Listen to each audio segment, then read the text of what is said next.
Thank you. As a reminder to everybody on Zoom, this meeting is being recorded and will be posted to the town's YouTube. We ask that if you are not involved in the current discussion, that you keep your microphone muted and your camera off. And then if you are engaged in the discussion, to turn your camera on and to make sure your microphone is on. Um, and if you have a question, please try to make use of the raise hand feature so that way we can try to avoid any talking over. And with that, I will now turn it back. Oh, and if it's interrupted for any reason, I will immediately end and send out a new link via email. I'll turn it back now to the council president. Thank you, EJ. And we've got a couple of items before we get on to the big item of the budget. So first of all, it's the building report from our town permit administrator, Steve Circo. So Steve. Good evening, folks. See, there is a let's get rid of that echo. What do you say about the feedback?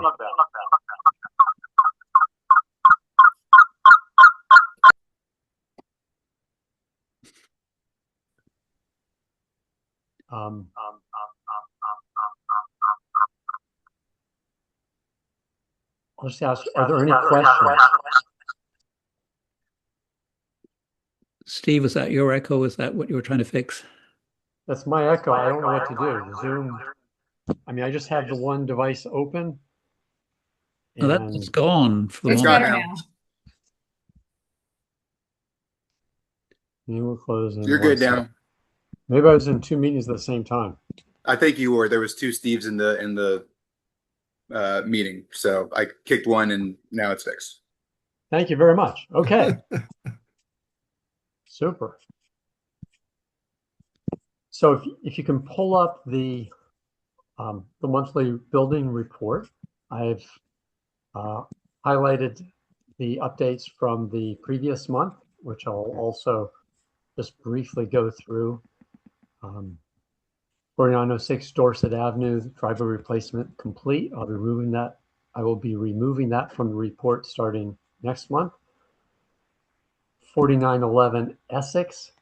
This is the large double lot, Lower Essex. I've had some discussions with the architect and engineer. Now that they're getting the homeowner is getting ready to proceed with the project. First, they were combining the lots, and that is done. So they have a concept. There are some issues with stormwater management caused or resulting from the poor soil quality. Basically, it's mostly clay on that lot, and clay is not adequate for in-soil infiltration. So I've been working with the engineer, explained that a fee in lieu of satisfying stormwater management, while that might be okay with the county, it's not okay by the town. So we were still looking for some options. The draft option they've shared with me is using some large micro bioretention devices, and that would satisfy our code. So more to follow, I'm sure, by the next month's meeting. Moving down to 4803 Grantham. We had initially expected that project, which was a tear down, a new home, to be presented to the council for the permit at the first at the monthly meeting earlier in March. That did not happen because there were some issues with the stormwater management plan. There was some confusion on the part of the contractor and the contractor's engineer on what the town's requirements were. We discussed it. We went back and forth, and they have since revised their plan, submitted it to me for review, and I consider it to be satisfactory. And I believe that will be coming to the council in the April meeting.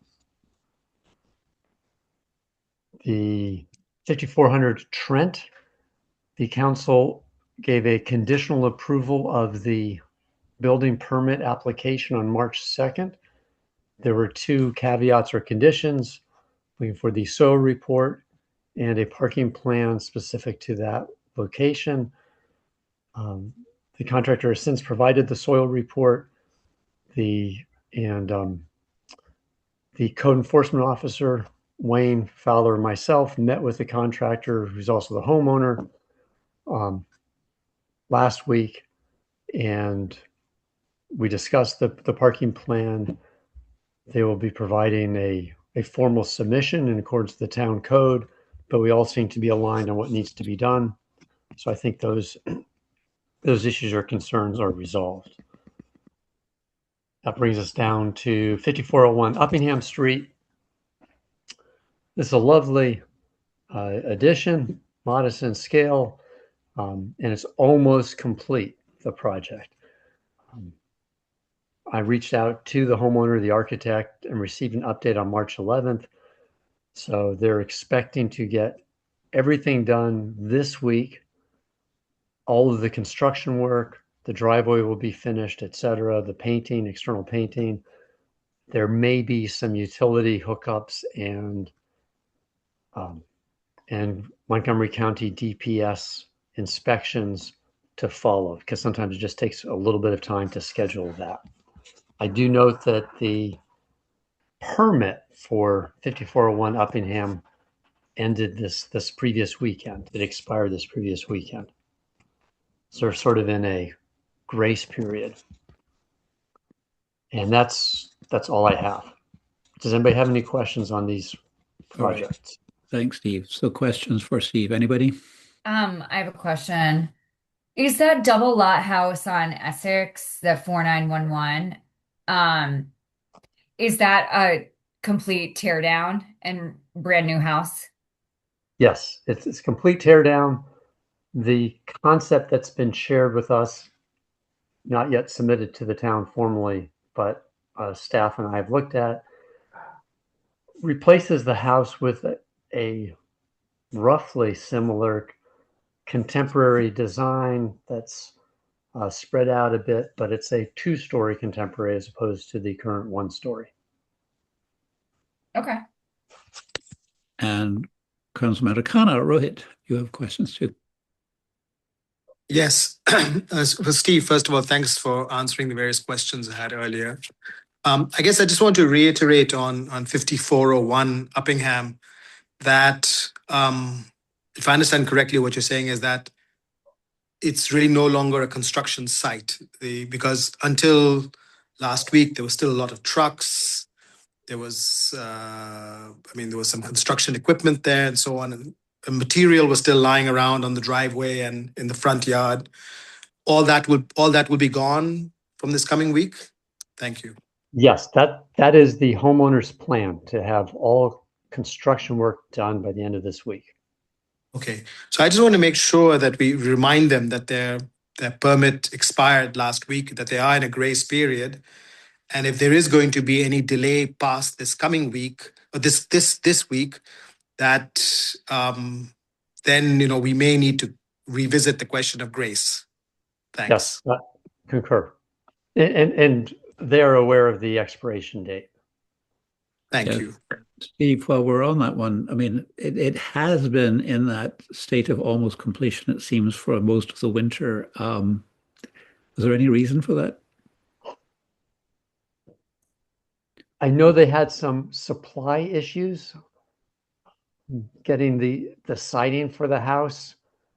That material had to be reordered at one point in time, so that pushed the entire project back probably a couple of months. But right. Recently, I honestly can't say. There didn't seem to be a whole lot of work over the last couple of weeks until they started working on the driveway last week. All right. So, I mean, they're literally in the final stages. There's no more backup of supplies or anything that's going to cause a hiccup, as far as you know. Correct. I am not aware of any issues that will hold them up. All right. Thanks. Any other questions from? All right. Thank you very much, Steve. That's okay. That's it. We're good. Thank you. All right. And the next item is the town manager's report. And EJ, it's a long report, so walk us through it. Okay. Yep. I'll just quickly cover the kind of groupings. So first, the updates on the Dewberry projects, Cumberland, Surrey. are the preliminary drawings completed and are undergoing review. Me and Steve are looking at those, and then can move on from there. The Cumberland Deal and Essex sidewalks, both after the preliminary drawings were presented, the construction plans are being finalized, and then we're starting the process of getting a contractor so the work can begin. Currently working on scheduling a meeting of the Public Safety Committee. Kind of build, there's some background that's being built for that meeting, so it can go really well. So that's kind of the update on that. On the bridge, the updated inspection report, load rating analysis, and preliminary plans were presented in February. Construction plans have been completed. We've started the permitting process with the county, and contractor selection is underway. DuBarry is assisting with that. Speaking of Montgomery County permits, the pool fence can begin. We're just waiting, like we've applied for the permit, it's in progress. We're just waiting on issuance of the permit. The street sign replacement project, that is pretty much done. There's about 4 signs that still need to be installed. And then we're also just going through each sign to make sure it was all done correctly. Placement of new and restoration of existing street markings. Basically, this is just continuing on from previous work. And then for speed humps, rumble strips, and pothole fixes, we're repairing / replacing the speed humps throughout town. We are moving the rumble strips as recommended by the Public Safety Committee with a exhibit of work created by the traffic group. And then we're fixing a number of asphalt potholes throughout town. Online permitting system. We did staff training. We are currently testing the system internally, trying stress testing it, and then it should be ready for the first kind of public launch by the end of March 2026. Similarly, we've been building out a resident request center, which comes along with an app, and that is being worked on right now, with both currently planned to launch in April 2026.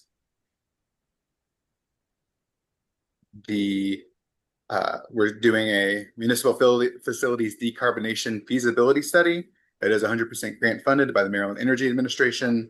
That project can begin once the funds are dispersed to us from the MEA.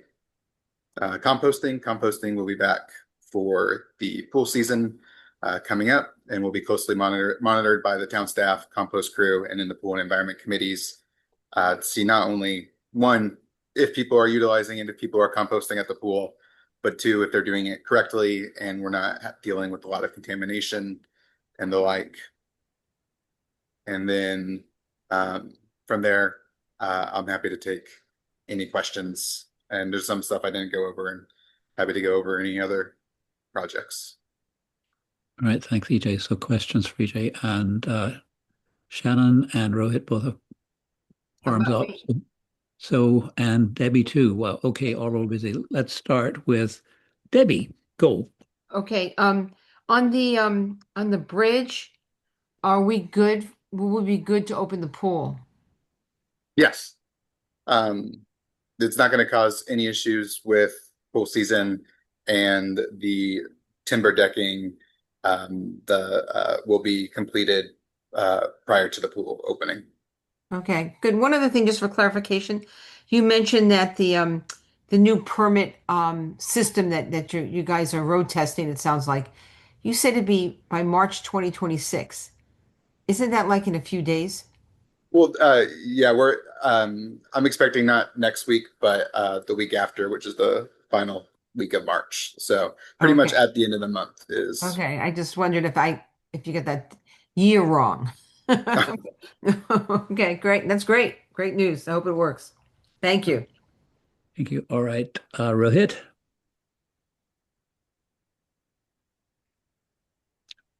Rohit, can you hear me? You're muted. You need to turn off mute. Did I go? Yeah, can you hear me? Yes, we can hear you now. Yeah, sorry. Yeah, I have a couple of questions. I've got three questions. I mean, and I'll just go one by one, and then you can answer them as. So the first question I had, EJ, is I noticed that the Cumberland Surrey reconstruction is due to be completed June, and the other two, Cumberland Deal and Essex reconstruction, are also scheduled to be completed in June. And given the fact that the Cumberland Surrey reconstruction is actually further behind, and I mean it has only preliminary drawings, are we really confident that all three can be done in the same time frame? Thanks. Yeah. So in terms of that, that is a great question. And because it is behind, it definitely will not be completed at the same time as the first two. So this week coming up, I'm having an administrative call with Dewberry to go over as we enter spring all the timelines for all the projects, where we stand with all of them, and so I'll have a better understanding, and I'll share it with the council of the expected timelines for all the major dates and milestones for all of these projects. But it is very much possible that the Cumberland Surrey may not be completed by June. Okay, thanks. The second question I had, well, it's not a question, it was a sort of a comment that I think I sent you separately. I just want to understand. The Woodlands Stewardship and Care Plan for Vinton Park, as I understand it, has been pending with the PNRC. Did I understand it correctly? And is there can we set a deadline for that to be completed? Because I think this is probably the second or third month in which we've had the same sentence there, which is that we're basically waiting for PNRC to complete the questionnaire. So is there some problem with them completing the questionnaire? Or is there any issue that we need to be aware of? Can I add to that? There was a PNRC meeting last week, and I reminded those PNRC members who have not submitted their questionnaires that they're overdue and that the whole project is depending upon them submitting their questionnaires. So I'm hoping that is sufficient for them to do it. And so can we agree on sort of a deadline for this, and that way we can move on with this project? Certainly, we could try a deadline, but EJ should maybe EJ, you can send a reminder to those members who have not submitted their questionnaires now. Would you do that? Well, one thing I'll note about that is that the PNRC have asked to set up a meeting with me to go over the questionnaires. So that meeting is being scheduled.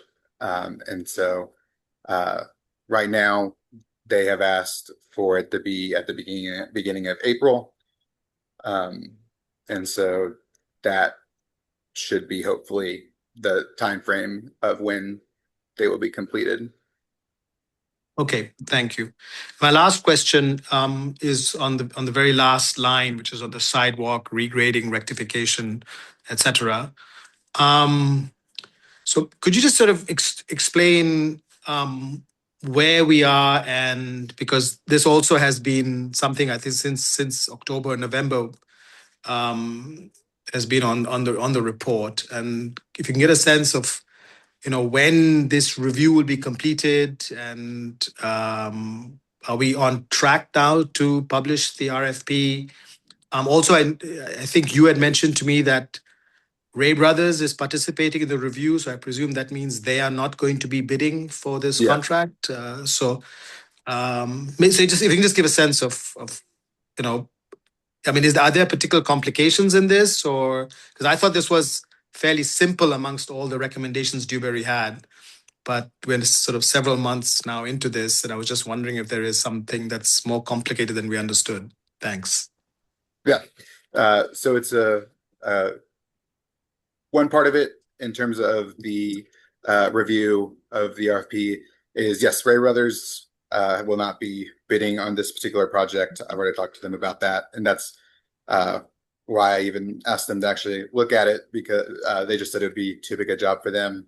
Part of the reason I'm having both them and Dewberry look at it is in terms of complexity. It's first the complex part is the spots that need to be regraded or fixed because of stormwater pooling, which has been a big issue at a couple of spots in town. Since each spot is kind of unique in why water's pooling there. The regrading, different spots throughout town is at first I was hoping we could do sort of a one size fits all approach and just with, but it actually seems that depending on the steepness of the grade, some ways might work better than others. And so that's mainly where Ray Brothers is coming in. And then a part of the reason it's taken so long is just because of my bandwidth and prioritization. And this has been a project that I have not been able to dedicate as much time as I have wanted to, and will prioritize it since it has been on the report and for a while. So that is sort of the reasons there. Okay, thank you. Is that all your questions, Rohit? Yes, thanks. Okay, Shannon. So for the funds committed for the first 4 Dewberry projects, with the ARPA funds, so those funds are only for Dewberry to make the plan, right? It's like we still have to get a construction company to bid out the work, right?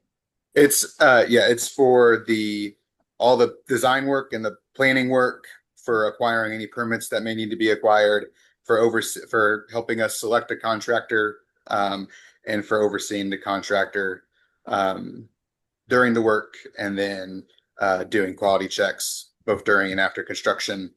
But then the actual construction costs will be separate from those costs. Okay.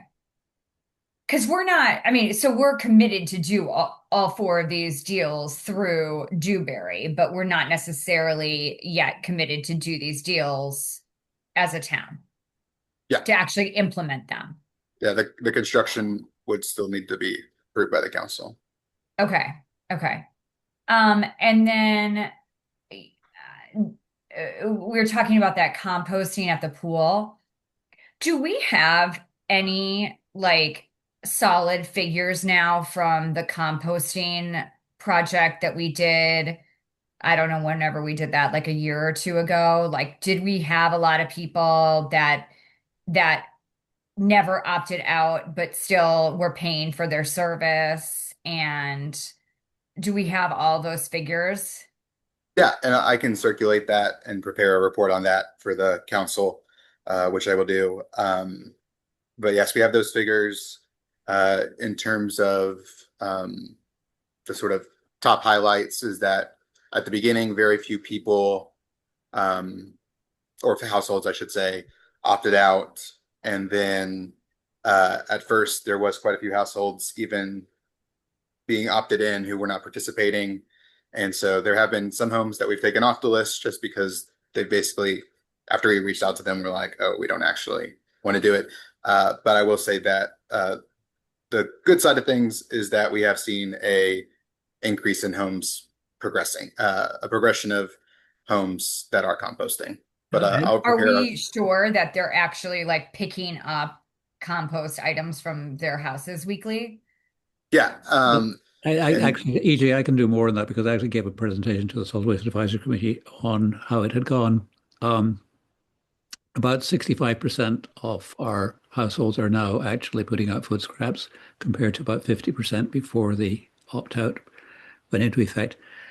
They're more variable in the number of times they put out their bins than the long-term customers. Most of that variability is because, in fact, they're out of town more than the regular customers. Some of it is because they're not putting it out every week. That's basically it. And so are we confident that we're not going to be, as we're heading into this budget season, paying for people who aren't using the service? I mean, I think we're paying for people who are using the service some of the time is the problem, if there is a problem like that. Yeah. Yeah. I think participation rates are pretty high.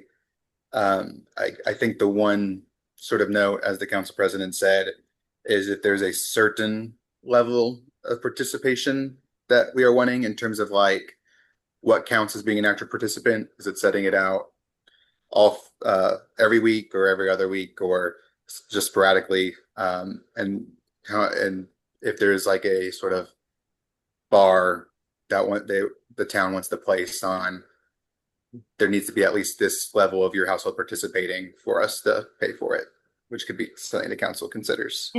A quick question. We keep getting, we compost, so I get notes from them all the time. And they say things like, let us know if you're not going to do it. Let's say you're going on vacation. Does that mean we don't pay for it? Do they charge us by what they pick up? They charge us by basically, yeah, like a stop. So if residents are letting them know ahead of time to skip them, then we aren't paying for those weeks, basically, for that household. Because it's charged by household. So I wonder if we shouldn't do some sort of, we can talk about this in another time, some sort of campaign to say, hey, if you're going on vacation, you need to let the compost people know, and here's how you do it, and here's why. It saves us money. And I think then maybe we'd get greater participation for people to opt out when they're on vacation and things like that. I know I never do that, and I've been on vacation a lot, So Do we have like how much it is per household? Yeah, I can send that around. I think it's $14 per household per month, actually. It's about Per month? Yeah. Mhm. So 4 pickups in a month or whatever? Yeah. Okay. That's all my questions. All right. Sorry, just to clarify there, Robin, did I understand that if we were to have a vacation no pickup, the price would drop? They would say no, we would then not be charging you for households that are not putting out anything that particular week? Does the contract allow for that? EJ, that's an answer for you. Yeah, that's something that me and Compost have talked about. And if they are given notice that by a resident that they're going to be out of town and so should not do pickups, we're not charged for that household for that week. But it's sort of limited by that scope of the impetus is on the resident to inform compost crew that they shouldn't be skipped that week. We can certainly remind the residents to do that when they're going to be out of town. Thanks. Yeah. All right. So I had a couple of questions on it as a whole. First of all, on the pool bridge, you said that you're in the process of selecting contractors. Do you know it? I mean, I'll have people bid on the work and you're selecting among ththose people. Is that the stage you're at? Or that's what, since Dewberry is helping with the selection of the contractor, that's where we're basically at. And I'm meeting with Dewberry to to make the selection. Yeah. And then of course it'll go before the council as well. It's just I wanted to make sure that people had bid on the contract. That's basically what that's about. All right. On the other at the end, what's it called? The town sustainability manual that is in draft form. Please share that with PNRC before it goes to council and get their feedback on it, which we can then see ourselves. Okay. Thank you. All right. Any last questions before we move on?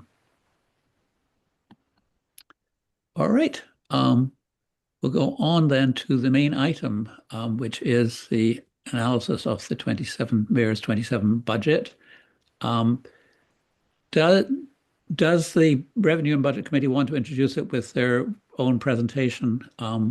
Peter, tell me, do you want to do that? Thanks, Robin. We can just do that very briefly to give you the highlights as a context setting, if that's useful to you before you go line by line. I think it is useful, yeah. Okay. Let me just take a few minutes. Promise it won't be long. EJ should have sent out, well, first of all, welcome to the other committee members, John Medallia, John Barry, Kabir, and I think Nick is in New York, so he wasn't able to make it, but send his regards. We'll try to make if we have a second working session. So we had a successful working session, a couple of working sessions this year. Budget process went much faster, as we've all come up to speed. I compliment the town manager EJ for really cleaning up the budget line items and assigning them to their particular areas. This really made the process go faster this year, as well as the embedded knowledge of John, Nick, and John and Kabir, and then myself being able to speed through some of the income and revenue line items now that we have a much better handle on them from Montgomery County and the state, and then EJ on the OPEX, and then all of us on the CapEx. One sidebar, go to the next page as well. Well, actually, hold up. Sorry. That's right. Stay there. Sorry. Long day. So we're entering the FY27 budget period, which we'll go through. In the background, the FRB committee is also upgrading a number of the town's financial processes. That's gone well over the last year. We've consolidated bank accounts, updated signatories and controls, which is quite appropriate. Moved millions of dollars out of checkings accounts into proper Montgomery County and state savings accounts that earn a really, really good interest rate. Got the auditor reporting to the council, which is very important from a financial governance point of view, should not report to this committee. Cleaned up the swim team, banking and accounting and credit cards and Venmos. And then we're working now on financial reporting with the goal, and with the external accountant who helps us close the books, and the auditors, with the goal of getting the council quarterly financial reports in an understandable format, comparing budget to actual. And that I think will be a big win and allow you to understand and track finances as we go through the year. We're also putting online most of the important financial documentation as well, including bank statements and monthly close reports. We can take comments on that as well throughout the process. And then finally, as I think some emails have gone around, we'll move in the summer to looking at revenue ideas, just to start that process, linking in with some of the other committees, and then also a longer term 5-year capital asset planning process to start planning out in out years for refurb, renew and repair for our major assets. And we can talk more about that. You should have a copy of the town budget, which is on OneDrive. First tab is the budget with explanations line by line. Second tab is the 5-year projection based on inflation rates. Let me go to the next page, EJ. Those of us that were doing this last year, the council made a comment about trying to understand all the periods, and it can get pretty confusing, particularly as we source different data to make projections. So we thought this diagram would be useful to see where we're actually at. We're about 3/4 of the way through FY26. So to project for FY27, which starts this July, we're able to use actual numbers from 25 and year-to-date numbers and our budget from 26. And that helps us triangulate estimates for 27. And we can do a reasonable job on that, knowing we're at 3/4 of the way through the current year. We'll update this chart as we go every year going forward, but it'll just help keep all the different periods in perspective. And just know that the financial year is 30 June. It's not a calendar year. Okay. Really quickly, next slide, EJ. Really quickly, the budget, once again, the town finances to start are in a really good position, and that should be the top line takeaway. We have over 4.3 million in the bank. Some of that will be used pretty soon on fulfilling the rest of the CapEx payments through this FY26 year, things like the pool bridge, the truck, whatever else is planned. The EJ will answer questions on the ARPA money to give assurances that or data on the fact that it will be used in the allotted time, and we can get into more of that nuance. That's something we should all be tracking, and it's been a source of questions. As you know, the town did very well on terms of ARPA funding and being basically able to renew and repair all its infrastructure over the last few years. A credit to former members of the budget committee, current council members and previous council members, and really it was a gift in upgrading the facilities. So I want to take that seriously in tracking repairs and refurbishments going forward. 2025 actuals, we broke even in a sense, which was we were forecasting a loss or a net contribution. So the town's good management on OPEX and CAPEX, I think, is largely responsible for that. And as we're tracking in this budget year, similarly, we will hopefully come out net positive depending on where the CAPEX expenditure falls. So all in all, a very strong financial position, which allows us to project another conservative budget with a positive contribution. And if we have time to make a recommendation about how we use the reserves or the town's savings accounts for future years, particularly for unpredicted events and longer term capital expenditure. We can talk more on that. On the right-hand side is a quick summary of the budget. I won't go through line by line because we'll do that as Robin takes us through it. But just note that income tax has come out higher than last year by about $600,000, which was unexpected. And that's tracking on actual payments up till last week. So that is really, really positive news and allowed us to basically have a significant net positive contribution, even though it's a conservative spend budget. Property tax, which John Medallia did excellent work on last year, has come in again this year and is another 40,000 or higher than last year as we track. 40,000 as we track those unfortunate higher property assessments. We as owners don't benefit, but we as town members do. Similarly on OPEX, forecast small improvements or increases from last year or current year, some decreases that the town manager will take us through, but in my opinion, extremely conservative. We'll look closely at the CAPEX, much lower CAPEX than last year. 259,000 of it is ARPA funding, $500,000 is town funding on projects that have been pre-planned and which the manager can take us through, but significant decline from previous years. And for next budget year, see it even lower, moving into a repair and maintenance mode.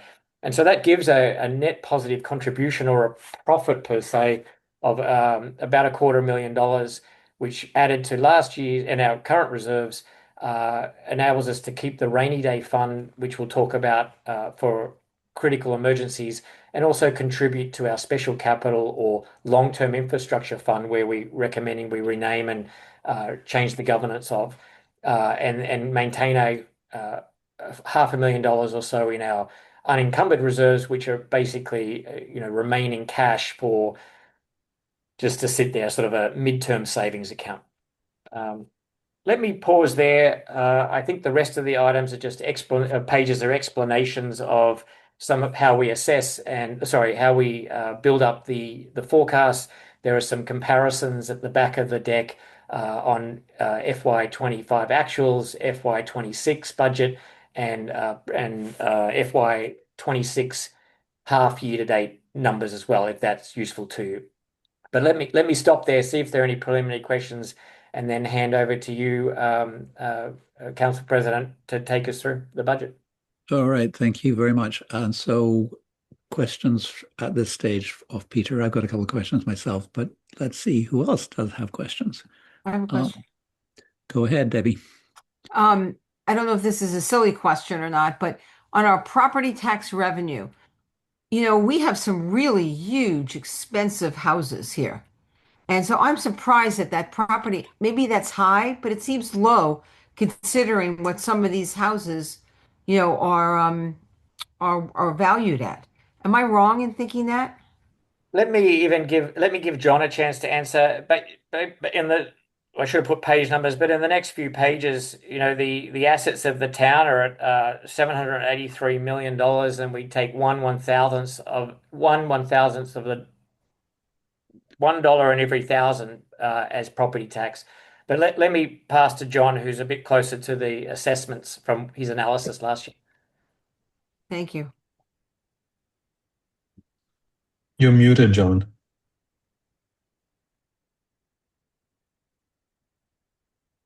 I think later in this slide deck, there's a slide that shows Yeah, The- just advance a couple, EJ, or Yeah, 783,600, no, 783,662,553. there it So that's gone up substantially. We're forecast to get about $170,388 over 3 years in increased property tax revenue. The state should increase the assessments when a new house comes online, and conversely, when a house is torn down, it should decrease the property tax for that plot of land. But over time, we will have an increase as new, if you will, new mansions come online. I don't know if that answers your question, Debbie. No, my question was just that seemed low, and maybe I didn't understand all the numbers. I certainly didn't understand, what our yield is. When Oh, the yield Yeah. is pretty simple. The yield is just $1 per thousand of assessed value for houses, and then there's a smaller amount for utility property tax, things like phone poles and so forth, and that's $1 per hundred, and that increased by a lofty $2,552 this year as compared to last year. So it's a much smaller part of our revenue.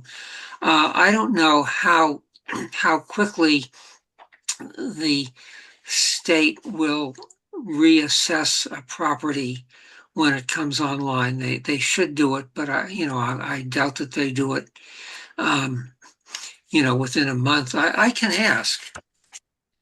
That No, maybe it's okay. I was just trying to understand the number, and now I got it. I got it. Thank you. Sure. Don't do any more work than you have to. Thank you. All right, Rohit. And you're muted at the moment. Yeah, thanks very much. First of all, everybody in the budget committee, this is fantastic work, and I especially want to thank you for not just preparing all this budget, but also the financial controls and accounting and reporting systems that you're putting in place. I have two questions regarding the tax revenue. The first is in a prior slide, you said that income tax is $400,000 lower than fiscal year 25. But I think Peter said in fiscal year 26, it came in higher than we anticipated. So maybe if you could just explain what's happening there, that it came in higher, but next year we're expecting it to be lower. yeah. Thanks. Let's talk about that first, then I'll ask my second question after that. I'm sorry to interrupt you. Go ahead, Rowan. No, go ahead and answer that, then I'll come to the property tax question.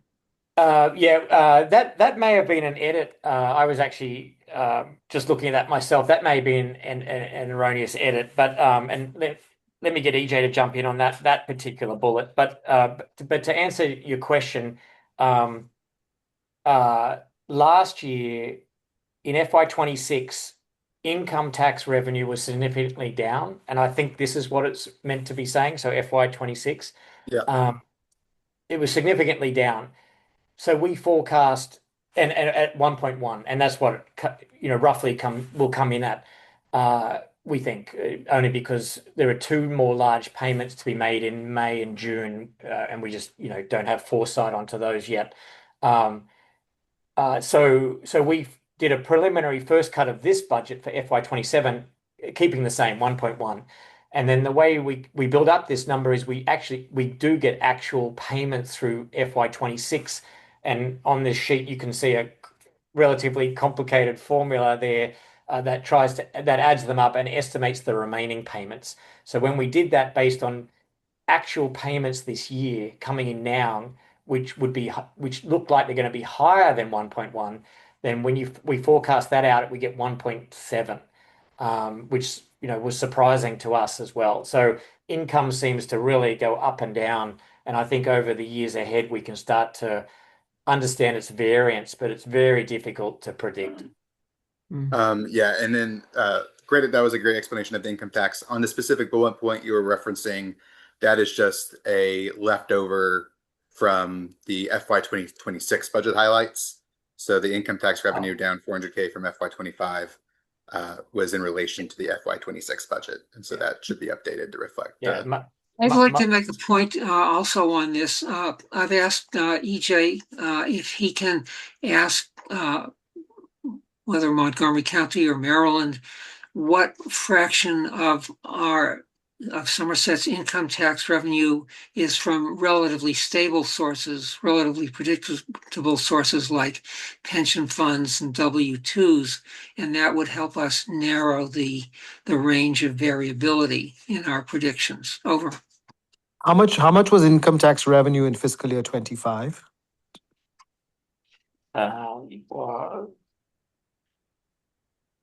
It was 1 million. Go on, EJ. Sorry. 1,141,110. 1.1. So at 1.75 this year is quite an increase. Yeah. Is that unusual, or is it usual to have such large variations from year to year? I need to go back and check. I have the historic data, and I can look. This size of estimate surprised us. And in terms of John's question, we have from about 4 years ago a breakdown of income tax by household in the town. It's obviously pretty sensitive data, but we can probably get that refreshed from the state and and do some sort of analysis behind the scenes to understand it. But your point is right that it's highly variable. So as we start these budgets, we try to be extremely conservative until we get a read on how much is coming in this current year.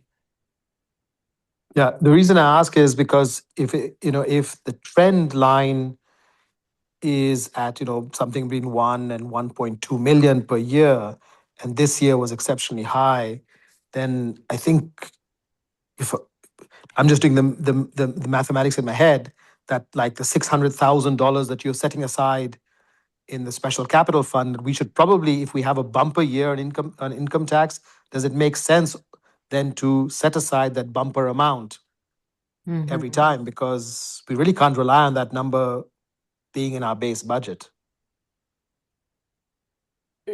Sorry, it's saying to reserve it or to not reserve it? That we should reserve it. Yeah, if it's an outlier. Yeah. If it's an outlier income tax revenue year, then generally that outlier amount should really be set aside because it's so variable. I'm asking, is that what you're proposing anyway, right? Yeah, 100%, Rohit, and we can do some more analysis on the historics and try and get a feel for it. But you're absolutely right, and in fact, the proposal we have that the committee's put together is to do that very thing. Given excellent. I'll pause there. We can talk about that later. And then on the property taxes, the question I had was, again, looking back over the last 3 to 5 years, has there been a fairly predictable rate of increase in the assessed value? Can we pretty much project, this sort of following up on Debbie's question, that the value of the homes has been increasing each year? Has that been happening? Let me explain what happens. Every 3 years, and the last one was in calendar 2024, the state does an assessment of our properties for the next 3 years. And so the calendar 24 assessments produced assessments that were due, it was September 30 and December 31 of 2025, i.e. in our fiscal year 26. So for a 3-year period, the amount is highly predictable. It's locked in. I mean, there'll be very slight deviations as houses are torn down or new mansions are put up, or there are new major improvements. However, as for the rate between the 3-year periods, no, those are not at all constant. Those vary with with basically the value of the property as the state assesses it. So in one 3-year period, there might be, very little increase. The next 3-year period, there might be a pretty substantial increase. The current increase, the current assessment for our periods FY 26, 27, and 28 are much above the assessments for the prior 3 years. Does that answer your question? Yes, it does. No, thanks very much. And I mean, that will lead me later on to asking about the 5-year projection, but we can come back to that later. Okay, Thanks. well, I can answer that right now. Yeah. A 5-year projection, I took the rate of increase from FY 25, the previous one, to 26, 26 to 27, 27 to 28, took that average of the 3 and then applied that to the 2 out years, 20, whatever they are, 28 and 29 or 29 and 30. And so that's how I did it. I mean, I don't know any better way because, it's rather hard to predict how the price of housing will go up in the out years. Over. Thanks. So in other words, the 5-year projection does not assume that the next 3-year cycle will be as big as the current 3-year cycle, because you've taken a longer term I can't average. make any assumption about what it will be. I'm just sort of taking the average rate of increase over the 3 fiscal years and applying that to the 2 out years. So it's not like I'm thinking this is what it's going to be, but I just don't have any, there's no basis for any other number. I mean, that number for the out years is suspect, but at least there's a basis for it. Over. Great. Thank you very much. Sure. I had a couple of questions myself. That is really a couple of points. The $600,000 increase that you're seeing is surprising, I will say. Part of the reason I'm saying that is that the recent increases in income taxes have been predictable to a considerable degree once you throw out the artificial things that happen during that time. What I mean by that is that the tax law changed in 2018, and the state could not handle the new tax unit for partnerships that happened there, with the result that a number of our larger earner incomes were not even counted in the following year budgets. So it looked like we had a drop in our budget at that time. It was artificial because the state hadn't actually put them in. Then FY24 came along and the state caught up and dumped a lot of money in our budget for all those prior years, which then meant our FY25 budget went down from FY24, which was artificial again because we had a dump there, but it was all predictable. That is to say, it was all steady increase really going on behind it. So that's what I'm saying, is that the 600,000 is a shock. It's a big increase. It could be buried in, we have, and some more very big earners have moved into Somerset, and that could be it. It could also be, I do know this is happening, that the Comptroller's Office has been improving their computer systems a lot lately, and they could be getting the money through to us earlier in the year. So we might see less money coming in later in the year. And so I'd consider both options. Yeah, great point. Okay. All right. Any other questions before we go into the line by line of the budget? Okay, we'll go that way then. And I will lead the charge. Bring it up. That's on my own screen. All right. We've just had presentations on property tax. And so I don't think we need to go there. There's the income tax one with a $600,000 increase, which we've just discussed may be real. We're not sure. Intergovernmental is next. That's the 42,000 column. Anybody got any questions on that revenue coming in there? You have to speak because I can't see you on my screen at the moment because I've got the file up. No questions? All right, let's move on then. Recreation facilities, revenue coming in. You'll see the note on water aerobics because we dropped the fee for that. So this is only the fee from guest fees. I have a question about that. Go ahead. The water aerobics, the $1,300, that seems really high to me because I did a little math and I admit I'm not good at math, but I figured if we charged $8 for each visit, we would need 162 guests to come over the summer. And I can do this later on. I can talk to Linda to find out how many guests do we actually get? Did we get last year? But I'd be shocked if it was 162 guests. So I'm not sure that number can be accurate. And where did that number come from? Yep. That was a number I put in there. I have to pull it up, but Linda sent me the number of guests, and it definitely is on the higher side. It's so it could be lowered. I think there is potential for it to be reached. And then I believe the current fee is actually $13 for water aerobics because they have to pay the standard guest pass as well. But I've included that in the water aerobics line item rather than the guest pass line item.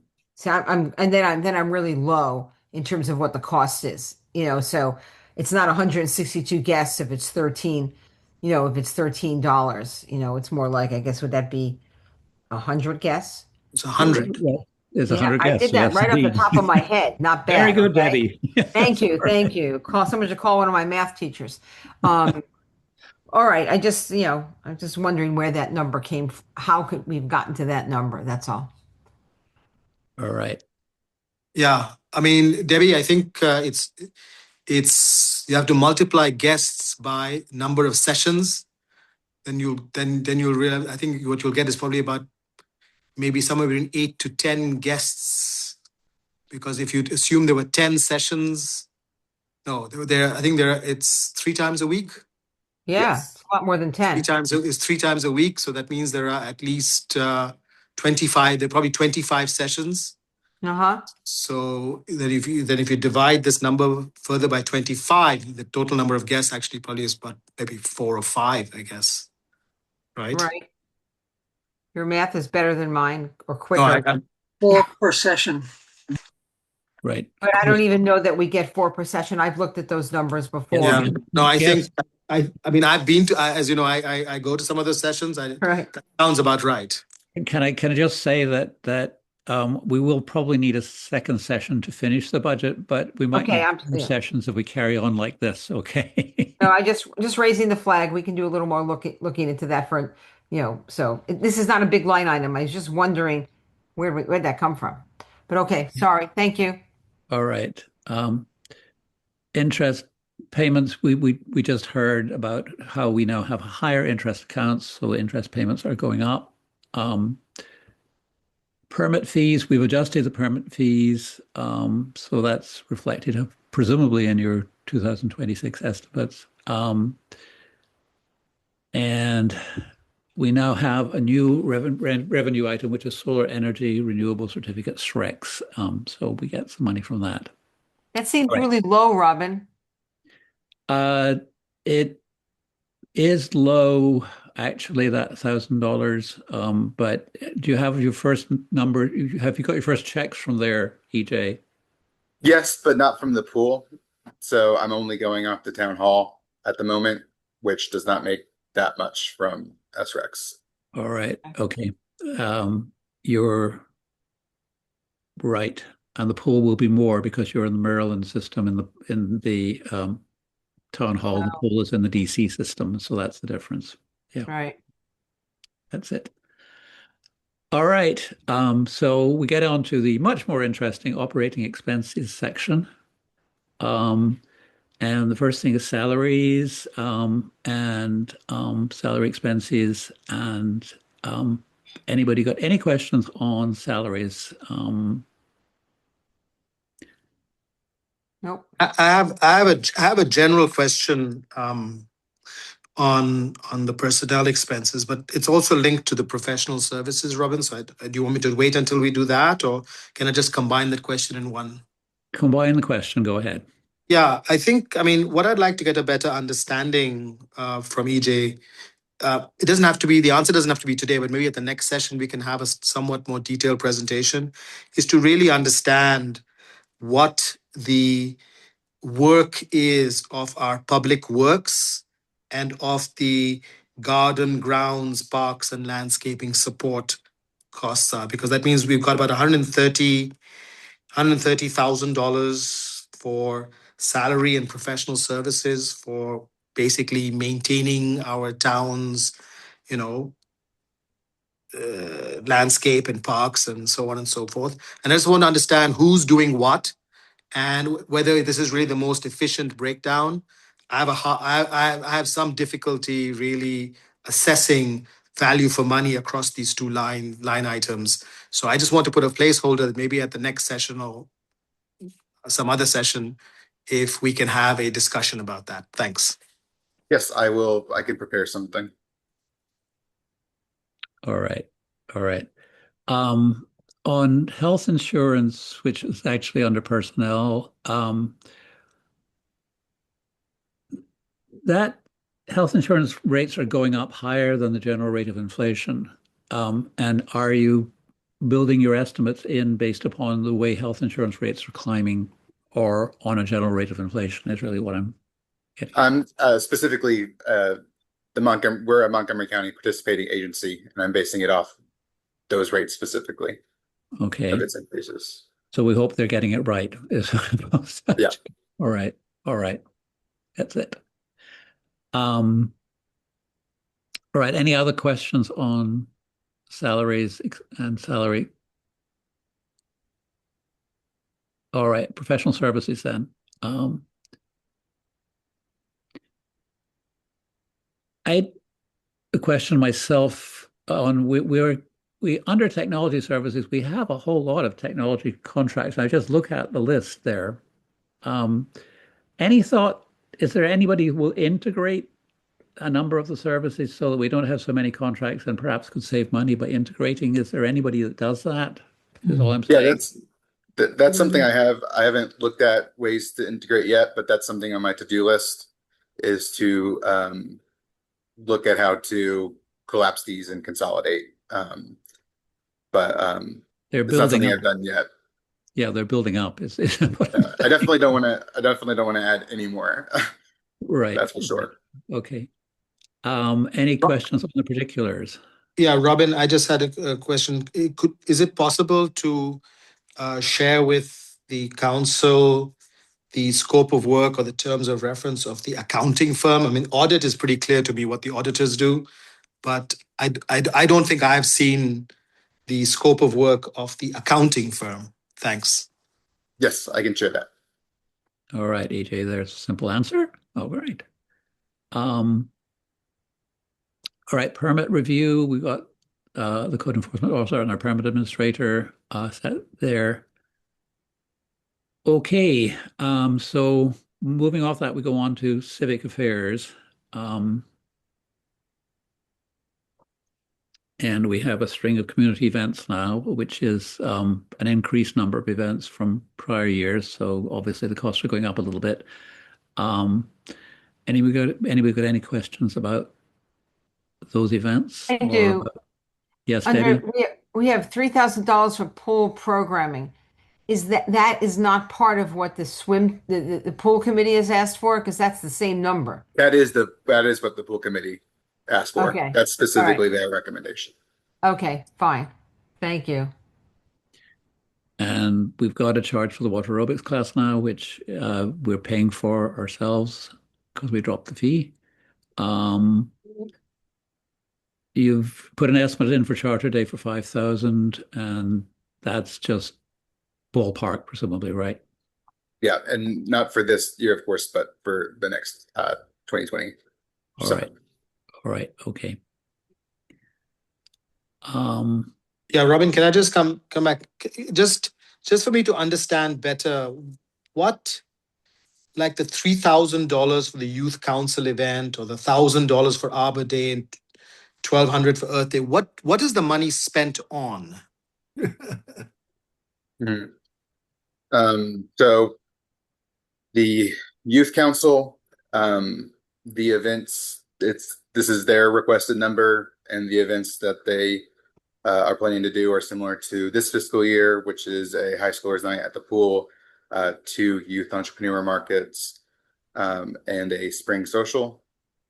But sorry, EJ, let me ask you, what's the spend? Like, I understand what it's the overall, what it's for, but what are we spending? Like, if the youth market, well, like what expenditure was there from the town for the night, or that youth market? And for example, what does the town spend at Arbor Day and Earth Day? What is the money going for? Is it food and drink? Is it something else? What exactly is it going for? Yeah. For most of these, it's food and drink is a big part of it, and then and Justin or Linda, if on any of the events I miss anything in particular, just, feel free to pipe in. But for all the events, food and drink is always a big thing. For the youth entrepreneur market, a big thing was renting tables for use by each vendor. I know for high schoolers night, they also got like decorations and everything for the pool. This last Earth Day, there was snacks and food, like ice cream. There was a bunch of different like arts and crafts that were procured by the town. Painted rocks, painted plants, seedlings. And then this last Arbor Day, we did a event with Dr. Tolbert Feather, where he did a talk to the public, and we did 2 of those actually. And so food and drink for that, and then and so that's sort of like the main areas of cost. I am wondering if the council wants more detail coming next year, not this year, but I mean, do we want the pool committee to say, it's $500 for games, and it's, this much for the the town the water Olympics, that kind of thing. Do we want that kind of detail instead of this just chunk number? I don't know, Peter, if you want to weigh in on that. What does the council want to see? I know it looks like small numbers, but do we want to see what they are? I don't know. I defer to the council on that. I think in a budget, you probably just want this number, and then maybe there's supporting documentation separately on the budget proposals underneath for certain items you're interested in. Yeah, I agree. I think, I mean, for me, I think this table is perfect the way it is. Okay, just wondering. Yeah, but I for one, partly because what Robin just referred to is we have a sort of a growth in the number of lines here.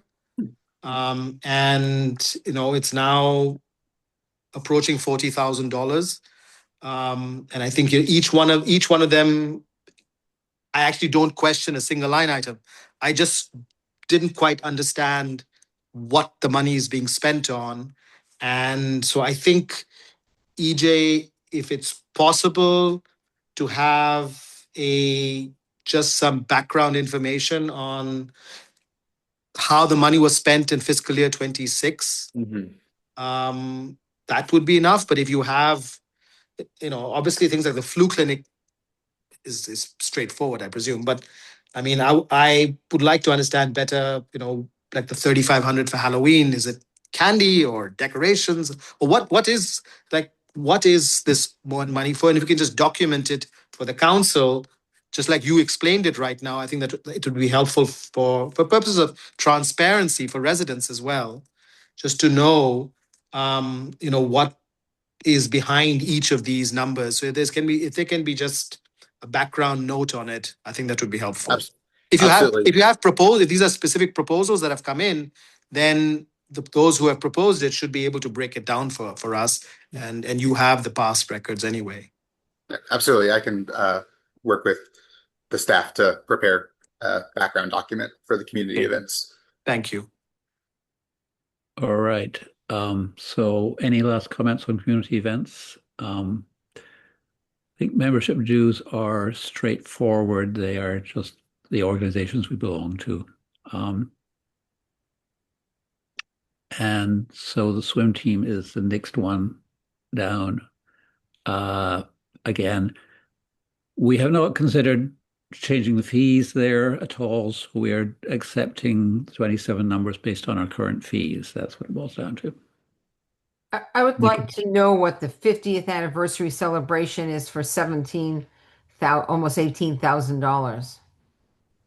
Good question. All I right. have received a breakdown from the swim team. I guess the two reps in charge of the celebrations. So I can share that with everybody. Yeah, by the way, I stared at that for a while. Should that be a capital expense or an operating expense? I think it's a capital expense, isn't it? That's fine. One-off. I mean, let's discuss it. Let's discuss this line item at the next meeting. But like Debbie, I want to flag it for a follow-up. I looked at the table, EJ, that you sent on this.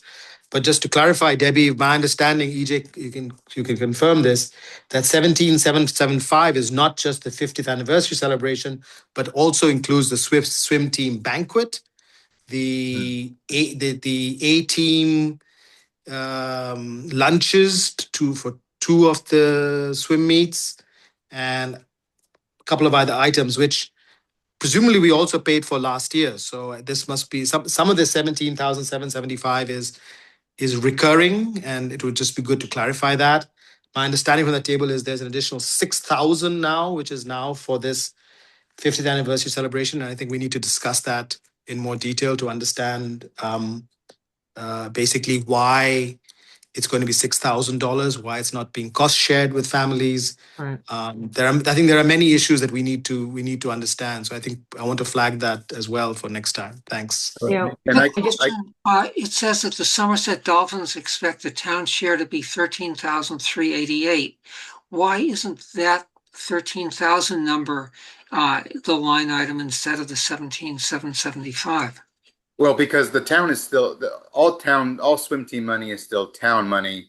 A better maybe wording than town share is what won't be recouped by revenue. They're expecting some of this to be offset by revenue from the swim team, but it still will cost the town a total of 17,775. Just some of it will be recouped. And is that revenue recorded earlier in the document? Yes. Okay. Yeah. Yeah. No, go ahead. I'm sorry. I'll go I was ahead. going to say for the next, I can also invite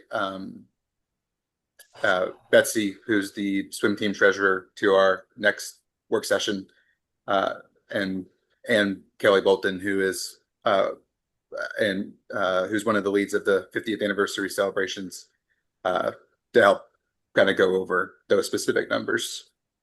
Right. I think what we need is Can I just say one thing? Carry on. Go ahead. Back in the day, and I was a swim team rep. I was the rep for several years. We paid for all that stuff. The town did not pay for our banquet. We raised the money and we did it. So I think that's something for us to put in the mix that we want to talk about. I'm not saying we don't pay for it. I'm just telling you the way it used to be. And I think we were a much poorer neighborhood then. So if we ever were poor. Um, all right, I don't have a violin, but I have a suggestion, which is that we break out that number into what is truly the 50th anniversary celebration versus the other charges that were mentioned, because some of those are recurring charges, as Kabir mentioned, and one of them at least is not a recurring charge. So we should sort that out. Okay. Yeah, and just to All note that those swim team numbers came in very late, basically yesterday. So All right. EJ's doing a good job trying to get it all in the right place. Okay. All right. Anyway, next work session, let's break them out. Okay. Any other questions on the swim team? Okay, let's move on to the next page. All right, Town Journal and Resource Guide. There's not a lot there. Any questions on it?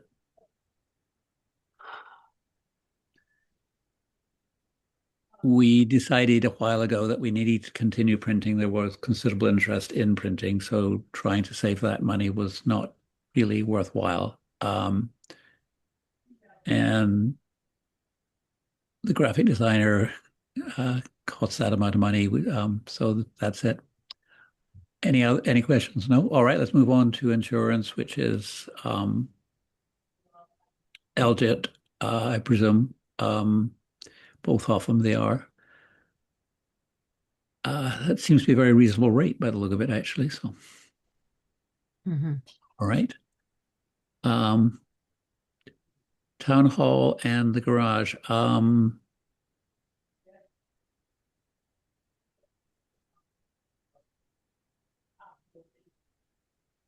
The utilities bill, has that come down? I mean, the trouble is I don't know what the 25 numbers were. Is that, it used to be about 20,000 or something like 25,000 or something like that, wasn't it? Utilities.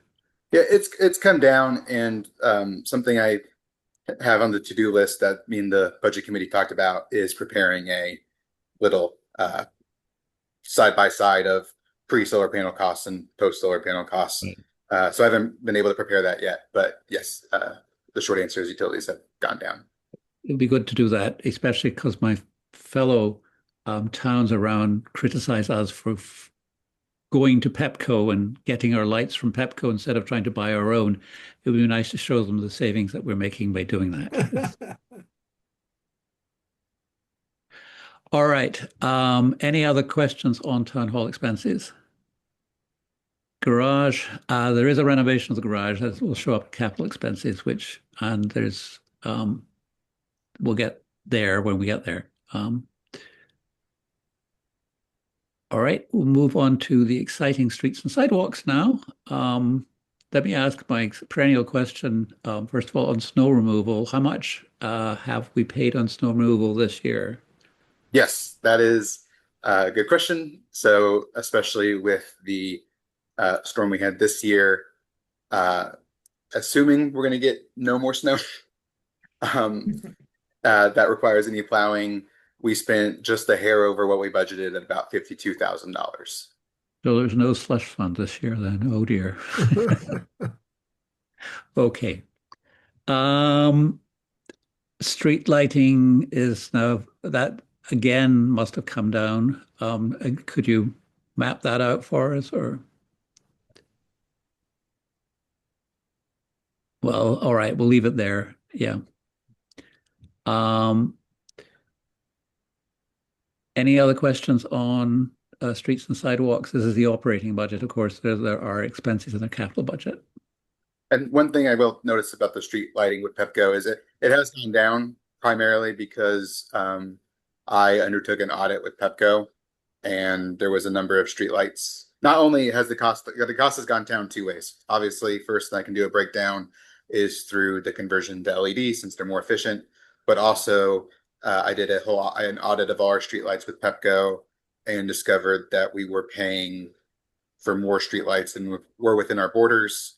So not only were those removed from our bills, but then we got credit on our bills for the Good job. overcharges we've been charging. Hold on, EJ. That's awesome, EJ. Yeah.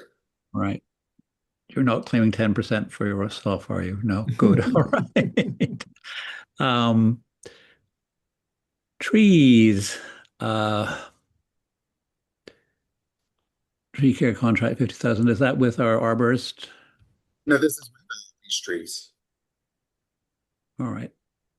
So that's Lee's Tree Service. Can I just ask a question about that tree care contract?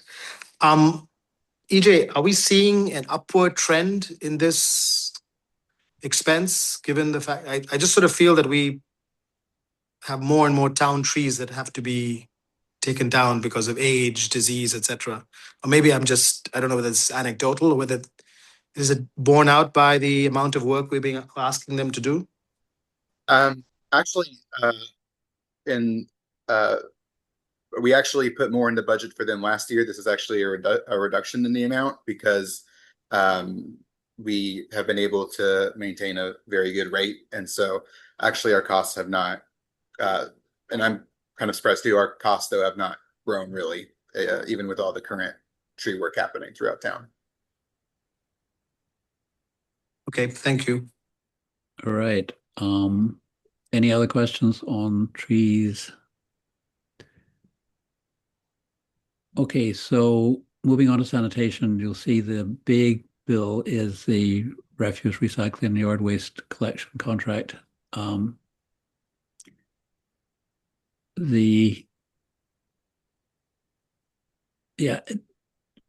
of the, I think I mentioned this to you in passing, EJ, yard waste could also be part of the compost collection because, in fact, yard waste is mixed with food scraps when actually the compost is produced. So putting them together makes a whole lot of sense. And so when it gets rebid, it's good to make sure that the compost companies are aware of the possibility of adding yard waste to their service. So it can go either way is the point. I can't imagine that the compost crew can handle our yard waste. They say they can, in fact. What happened originally was they couldn't, because way back I'd asked them whether they wanted to, and then more lightly they said no, they're big enough now that they can handle it. So They have to have bigger trucks than they have going around now. I think they've got bigger trucks. I mean, I don't know. I haven't spoken to them about it recently, but from a couple of years ago, that's what they said they could do. So, and I'm saying it's not just the compost crew; it's just that composting companies can do this too because they need the yard waste for the compost. Leaf recycling contract, and then the compost collection, which we have the lowest rate per household for across all towns because we have the highest participation rate for households, so we get a lower rate. Can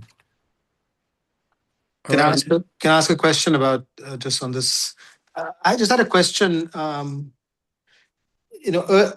streets and sidewalks, there's a line item: curbside street cleaning and green matter control. But that's different from the leaf pickup that we do, because I'm not exactly sure what this green matter control and curbside cleanup is, because I really haven't seen anything this year at all, other than the leaf pickup. So are these two things different, and what's the status of the other one if it's not being done? The street cleaning, green matter curb control, it's a once a year thing we do. It's annually in the summer, where we have in the past it has been Ray Brothers consistently, but it can be any company where they come through the town and clean all our streets and remove any matter that's sort of growing up, kind of popping up in the streets. We might want to. So it is separate from the leaf pickup contract. Yeah, we might want to think about twice a year. We've had some complaints. I must say that I'll leave it at what Robin just said. people have complained about the weeds growing up in the sidewalks, and once a year may not be enough is the point. So twice a year might make more sense. All right. Where that could get us back to where we were. So, all right, recreation facilities and expenses. Yes. I have a question there. We pay Mhm. $2,500 a year for a telephone at the pool. That's about $208 a month. Is that because it's a commercial property that cost is so high? Yeah, and it's that, and then also the line item is a slight misnomer because that's also for the Wi-Fi at the pool as well. We get it from the same company. Okay. Gotcha. Well, And you there's could just any way to do some savings there by putting the phone and the internet on hold after we close the pool? It's something we can look at for sure. Because I bet we should be able to do that. And if I'm wrong, I apologize that you have to do that work to check it. But if we could save those other months, that would be worth it. It's a little something, you know? Yeah, we can definitely take a look. Thank you. the natural gas payment is for gas heating at the pool. Is that it? Yeah. Okay. And do we have the dates that the pool is going to be open from, like this season, Yes. that are Yeah. set? What Yes. are they? Just out of curiosity, do you have them? Or We you can can pull tell it me up. later. I think it's Oh, yeah. May 16th or May 15th. But we're I but can- but we're not going to extend. I mean, the seasonal end at the end of September. Yes. Okay, I'll send out the dates. thanks. Okay, the batting cage has got no charges associated with it for FY27. Tennis courts have got very modest charge. Again, there's a major renovation happening that shows up in the capital budget, but that's minor here. All right. Debt services, the trust. When will we have paid off that bond? 2030. Okay. In that case, it should show up in it should disappear at the end of our 5-year plan then, right? Yeah. Okay. All right.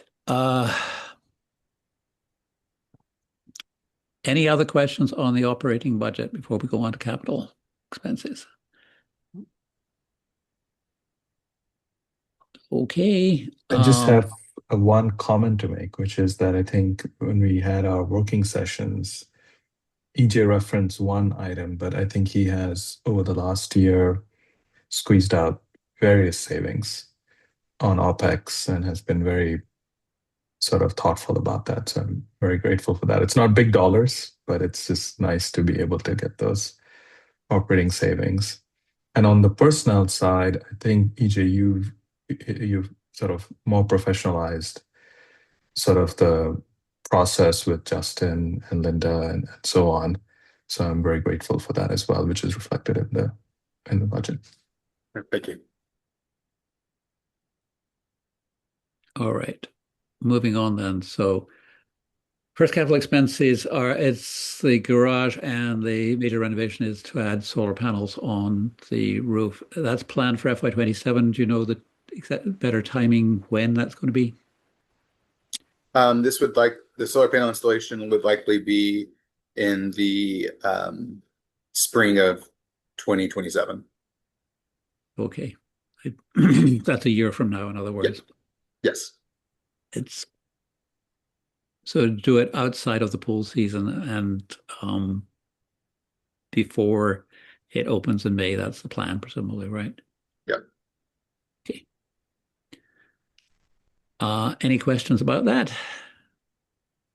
All right, move on to streets and sidewalks, which there'll be questions about, I'm sure.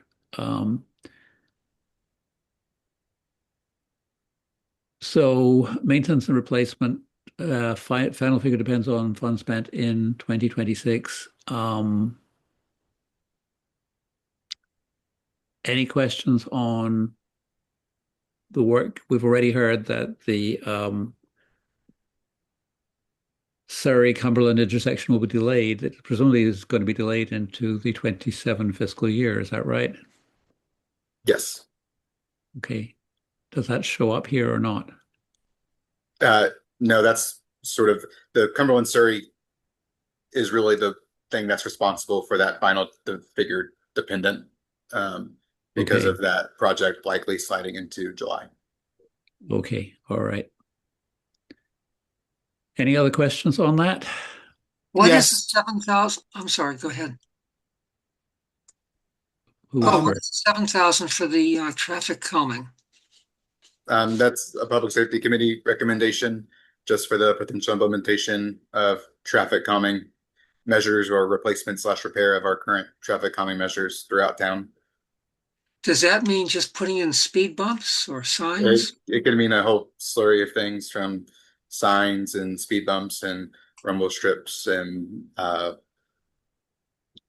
we- certain paint markings and a whole many things. Yeah, we're thinking of getting more flashing stop signs, which are also Flashing stop signs, yes. are another piece of it. So, yeah, I mean, I had a question on the traffic calming as well. Thanks, Jonathan, for asking that. So on the street sidewalk maintenance and replacement, EJ, I think it'll be good for maybe the next session if you can sort of map out what the plan is for fiscal year 27.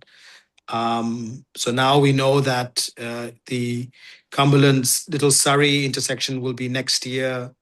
And what else is then included in this 257,000? I think it would be good to just have a plan in there. You know, I think in the response that you sent to me, you said that this would include the curb ramps and also possibly the curb and gutter work. But then the question arises whether the curb and gutter work should be done before or after street resurfacing. Is street resurfacing not going to be done in the coming year, or is it planned in some future year? So I think we just sort of need to know the sequence of tasks for this line item, just to understand what's being proposed in what sequence, and how much each of these is going to cost. So maybe we can have that for the next session. That would be very helpful. Thanks. Yep, great. All right. Who is the consultant? I mean, or company, what is the company the consultant for that we're using? The 25,000. Dewberry. It is Dewberry. Okay. And it's a continuing consultation on what? Is this working with the contractors who are putting the stuff in? Is that the idea? Yeah, by this point, our main work with Dewberry will have shifted over from the planning phases to the oversight phases. And so you need an expert eye to help you on that then. Yeah. That's it. All right. Okay.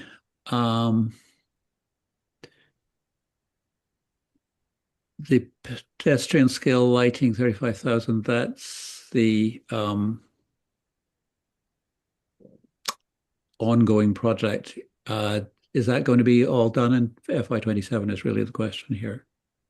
This budget item for the 35,000 would specifically be all the work that would go into getting a plan together up to the point of implementing it. So the construction period isn't accounted for that, but up to basically that point is this is all going to Avari, the design company, right?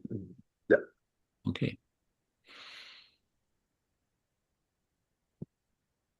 And what is the 20,000 estimate for street lighting there? Is that the actual lights being installed? What is it? So that's a more rough estimate, but basically when Avari did their first survey during the winter, their primary focus was, of course, pedestrian scale lighting, but then just through their survey, and they did notice where there are some dark spots and sort of gaps in our current street lighting system that could be enhanced with a couple additional streetlights. All right. Do we need poles as well there, or is it, do you know? That part of it would require poles, and that's the streetlights actually are not too expensive. It would be the poles that would make the bulk of the cost of that 20K. All right. All right. So that's why it's Sorry, can I just follow up on Robin's question? Just so the 35,000 for pedestrian scale lighting is only for Ivari's contract. It does not for actual installation of pedestrian scale lighting. That's going to be not this coming year. Yes. But can you just clarify why that's the case? Because I understand that Ivari will complete its work this summer or early fall. Why would we not be budgeting for actual installation of their recommendations for the rest of the fiscal year? Well, this would be in what the first phase of the project that's ongoing, that's incorporated into the current fiscal year 26 budget, is the assessment phase, which is what they'll complete by the summer. And then after that assessment phase, they'll share all the feedback they've received from residents, because we'll be sending out a public thing. They'll be sharing all their findings. And from there, with this 35,000 is the next stage where they plan out the system and design it. And they're going to be and actually turn their assessment and recommendations into a fully buildable plan, basically. But is that really going to take a full year? Phase 2 will take a full year? That is, it's possible that it will not. It's possible that it will not, but right now, I'm really surprised that phase 2 is a full year. I mean, I think that it would be prudent for us to have some CapEx in fiscal year 27 and move them along. I mean, their phase 1 would be completed in 6 months. Phase 2 is going to take 1 year. I'm not sure I fully understand. And again, let's come back to this later. But I mean, I think that we should try to get them to finish phase 2 in the same 6 months and put aside some CapEx money for implementation of their plan. But maybe we have to have a separate conversation about that. Thanks. Thank you. All right. Any more questions around street lighting? Okay, let's move on. So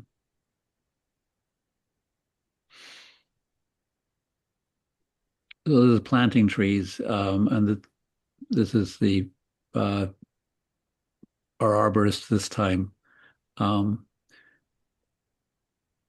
This is mainly replacement of town trees, I imagine. Is that correct? The fall and spring tree planting lists. Yeah. Okay. And that is shared with PNRC usually, right? Yep. Okay. All right, on to recreation facilities. That's the pool and the tennis courts and the parks. So start with the pool.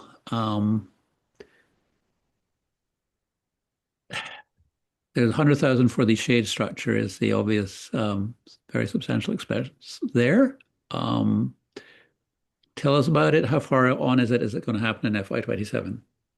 Yes. So, and Councilmember Kumar, if you want to jump in as well, please feel free. But basically, and some of this is before my time in Somerset, but as far as my understanding is that when the pool renovation project was first being considered, part of the planning was to replace that large tent on the far side of the pool with a permanent shade structure. But then because of the cost on top of the already major cost of the essential work, it was put aside for that project and could be done because it could be done later on. And so that's why it is in here now. And so it would be the replacement of that giant tent with something more permanent. Okay. Yeah. EJ got it right. This was part of the plan renovations, and it's the unfinished work from that, this was one item. And I think the filter system is a new item from American Pool, if I'm not mistaken, that came up this year. Correct. That wasn't on Yes. the original renovation. piece, but the shade structure was on the original renovation piece. And now that we are done with the renovation, I think it's come back on from the Can I American also, pool. can I also say that that shade structure, it doesn't make sense because we take it down and bring it over for July 4th and then bring it back and set it back up. It just doesn't make sense.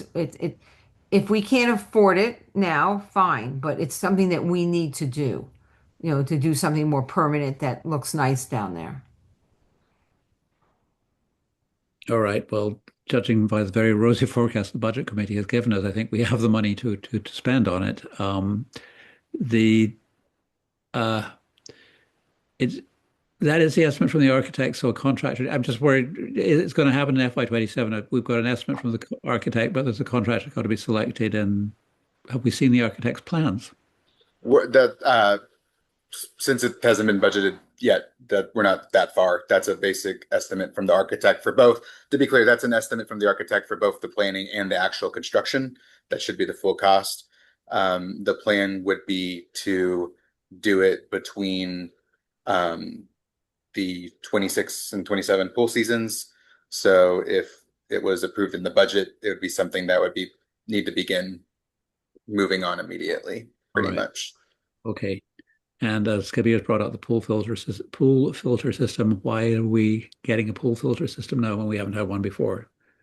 We have one right now, and unfortunately, this is more of a need rather than a want because our current pool filter system has started to fail, basically. And so it's something that needs to be modernized. Part of the reason is that the current system, I don't know the history behind this, but is actually geared towards a more residential system when ours is big enough to be, should be more geared towards a more commercial system, which this one would be. All right. And just remember the construction we did at the pool, while extensive, was largely structural. It was the basin had cracks, so it had to be fixed. Otherwise, the pool would be couldn't be used, and the deck was dated and had challenges. So it was most of the money went to what was largely structural. So all the operating mechanisms of the pool, I think over the next few years, you will see these kinds of interventions that will be needed because they are also dated.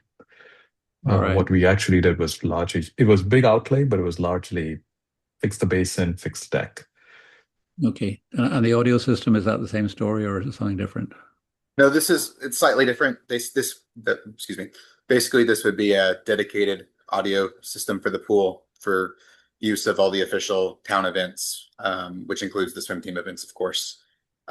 Because a major sort of complaint through the years the town has perceived is the audio quality during events held at the pool. So this would seek to alleviate that issue. All right. And this is something that the pool committee has been asking for as well. So. Okay. Can I just ask a question? I mean, on one item there that we haven't discussed is the furniture. So can you just say how much did we spend on new furniture last year? I mean, it's 25,000 this year. How much was spent last year? I'll pull up that number. I don't have it in front of me, but I'll get that number. I also want to say, Rohit, that we phased in the furniture. When we first decided to get new furniture, the idea was to not buy it all in 1 year. So this is just part of the phase in. Yeah, so I'm just trying to get a sense of what the total cost of all the phases is going to be. I will get that for you and for the council. Thanks. And lastly, on the pool bridge, you're putting 50,000 for FY27. This means they're not going to finish the work in FY26. Is that right? Yes, all the above work, the superstructure work will be completed by FY26. Most, if not all, of the superstructure should be completed by FY26. This is just a sort of a reserve, kind of just in case any of the work isn't completed. But then also in the notes, as you can see here, what I've also put is a repaving estimate, repathing estimate, because something that the pool committee has been asking for a long time is looking at changing the current pedestrian path from the Fallstone entrance down to the pool. And so this would be looking at also potentially looking at ways we could repath that and potentially implementing that. All right. All right. I think I get that idea. So they're going to raise the pedestrian path or otherwise make it distinctive. Is that the plan or what? Something like that. Part of it would be looking at which solution would be best, since there's a couple different ways it could be done. All right. All right. Right. So the tennis court renovation, 75,000 estimate from the architect. What is involved in it? They say to provide a restroom, among other things. What's going on? Yes. So the tennis committee has been asking for a dedicated restroom for years. So what this project would do, and this is again estimate from an architect, actually the same architect as the stage structure for both planning and construction. But what we would do is it would, even though it's under tennis courts, the construction would actually be affecting the garage because a new bathroom would be added, and it would be used be of use for people in the tennis courts only. And part of it though is not only the construction of a new bathroom, but to make it all work with the plumbing and everything, we'd have to move over the current some current rooms in the garage. And so part of that too is part of the cost. Right. And you've got an estimate from the architect that shows all those things, so it's feasible, is what it comes down to, right? Yeah. Have we talked about this as a council, putting a bathroom in there? Well, sorry. Yeah, I mean, the idea is that we will talk about it. I mean, that it's going to come up for approval at our May meeting. And so if you've got questions or concerns, raise it now so that they can be addressed. You mean right now? Well, now or at the next work session, yeah. Well, it's just there are a lot of questions here. The bathrooms are open. How do they, how do we monitor them? What's the system? Who cleans them? I don't know that this is such a good idea. Lots of tennis courts out there don't have bathrooms. But I think we as a council need to talk about this and flesh out why it's a good idea and how we're going to maintain it properly. So I'm not saying we don't do it. We just need to talk about it and ask the questions and figure it out. Now's not the right time, I think. All right. And I mean, it's okay to budget for it. We can always take it away, but it's signaled to the tennis committee that they do need to explain it a bit, I think, to the council. Well, you know what, Robin, I get it. I don't know that I need them to explain to me why they would like a bathroom. I could figure that one out. It's what makes sense. And because we have to maintain it and we have to keep it safe. And, there's a lot of questions here. So I would like to have that conversation at an appropriate time to make sure this is the right thing to do. And I don't think this is something we should rush into just in case it's, we have more questions, but I think it's fine to budget for it. We can just take it away. And if I'm the only one who thinks that, then okay, let me know. But No, I agree with you. I think we need to have a council discussion on that. In fact, the bathroom is an issue. I mean, I think there's also this question about whether we really have an adequately secure gate at the tennis court. I mean, I have gone a few times and it's really just been open. So anybody could just go in there. So that locking mechanism there is not particularly effective. So now if you're talking about a bathroom, that's a whole new level of concern. Yeah. So we need to talk about this maybe at the next work session. In the budget committee, we talked about the operation of it a little bit as well, and EJ had some ideas, so I'm sure he can put those on a one-pager. But yeah, and even though it's under tennis, it was also sort of an outdoor bathroom for the work, the staff and workers and other things, and with a code, and was somewhat thought through, but that could be written down and discussed by you. All right. from my timing, it looks like we're going to be able to get our first cut through the whole sheet tonight, and then we'll go back over the things that we've discussed at the next work session. EJ's got X marks on them. Probably need an X mark on the tennis court, EJ, too, just so that Yeah, I added we one. discussion on that. All right. Okay, so basketball court, nothing planned for it. And then the parks, we're assuming that the stewardship management plan is going to be a go once PNRC has finished their stuff. So that's the $200, right? Yeah. And then there'll be future expenses, presumably. And Yeah. Resigning it. Okay. All right. So can you just scroll to the bottom then? And these are the kind of things that we saw from Peter originally. Those are very healthy reserves. Quite the 2 million or so in the rainy day fund are special reserves. That's only for operating budget. Expenses are not met by the revenue that comes in for that given year is when we use the operating budget. The others are real. ARPA funds will disappear in FY26 and in calendar year 26. We have. Yeah, sorry. Sorry, can I just ask something about that? Yeah. ARPA. Go So ahead. my understanding is that there will be $257,569 of ARPA money to be spent in fiscal year 27. Yes. And are we pretty confident we'll do that? If I understand, EJ, it requires only a commitment, not a disbursement. No, it doesn't. It means it's got to be spent. It's got to be dispersed. So we're going to disperse $257,000 in 6 months. Yes. July 1 and December 31.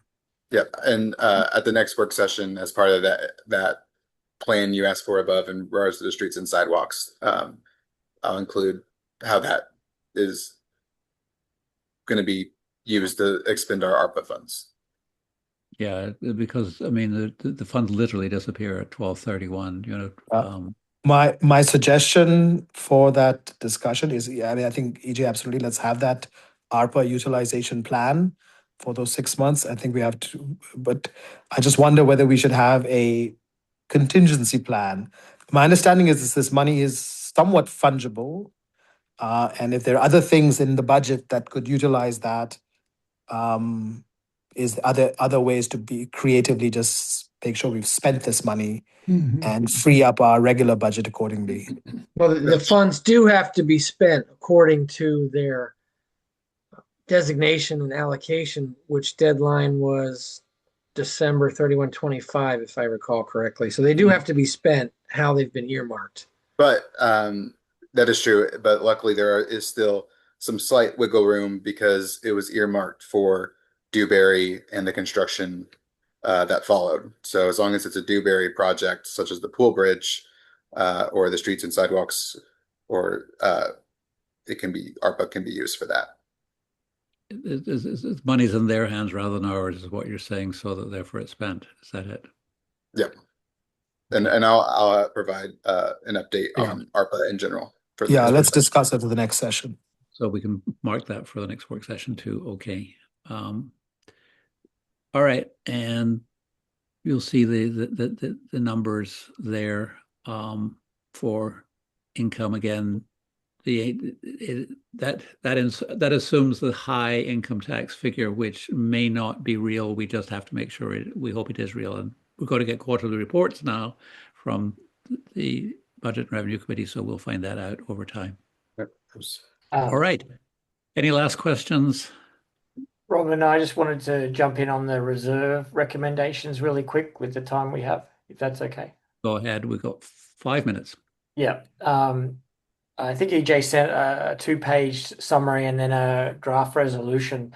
Actually, unfortunately, I was not able to send it prior to the meeting.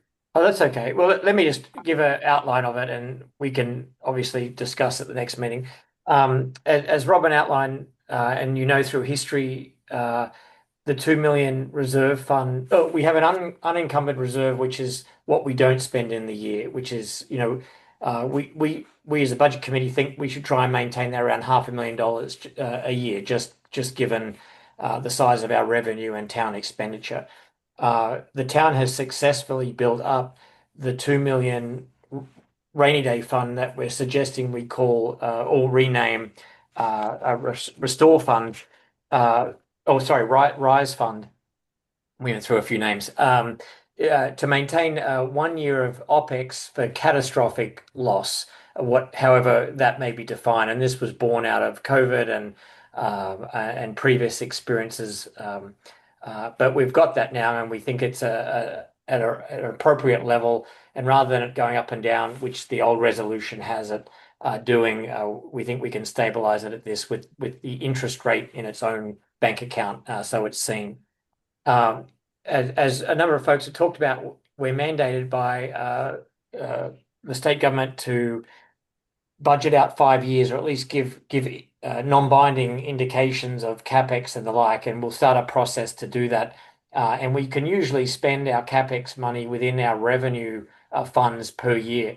But as we've learned, and as we were saved by ARPA money, the real long-term 5 to 10 year CapEx is outside the bounds of what can be planned for, but does need to be saved for. So we're proposing that we move this special capital fund that was set up under Phil and Ann Bolton at $250,000 to allow that to grow with excess reserves, as Rohit, you alluded to, in and above the sort of 500 we maintain for yearly operations if needed, and we put everything else into the special capital fund, which we might want to rename the Mars Fund, a modernization or major asset rehabilitation fund, so that in 5 to 10 years we have funds available in a bank account for refurbishment, planned refurbishment, which will set the town up for the next 20, 30 years.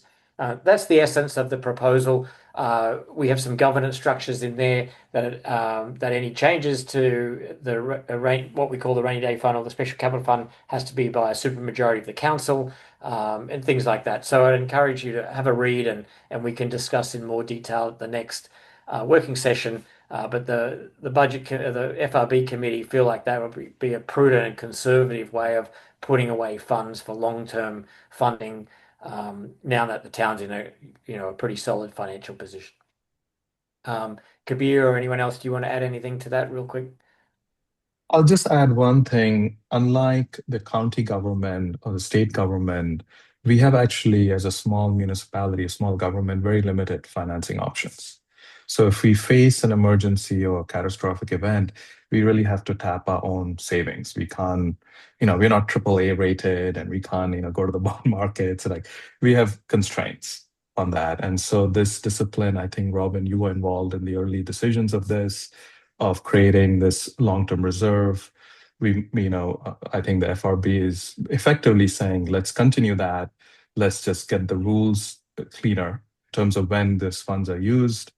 And then on the capital side, I think a comment Rohit made earlier, let's leverage the moment when we have flexibility in our finances to try and shore those up for major projects that are 5, 10, 15 years out that we know will be on the horizon, like the next phase of sidewalk and road development, or the next phase of bridge refurbishment, and so on. So I think I commend the FRB for organizing something that's been on our docket for a couple of budget seasons. All right. So at the next work session, which is in April, we will go over the items that were all questioned tonight. EJ will have more detail on those things. I also want to spend time on the 5-year numbers. I think there are a couple of things that we need to look at in that regard. So, all right, it's 7:30, and unless anybody wants to keep us any longer. So just to clarify, so we're going to come back and discuss the special capital fund and the unencumbered reserves. Those numbers, we'll come back at a next session. Is that what you were saying? We absolutely can do that if you're requesting that. We will do that. Yeah. as I think there's time for that, as well as going over the 5-year plan, as well as. Okay, yeah, that would be great. The general point I wanted to make, just plant this in your minds for now. We can discuss it next session because Robin, as you said, we want us to discuss the 5-year plan.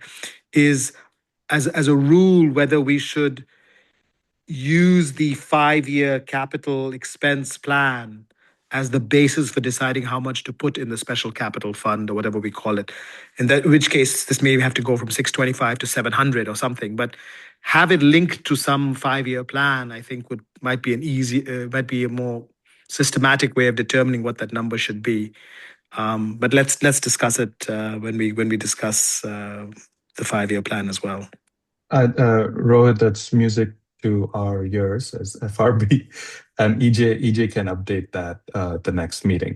He has started a pretty thorough process of a bottoms up across all capital assets that will inform the 5-year plan. Not everything will get done this budget season, but it will be a strong foundation.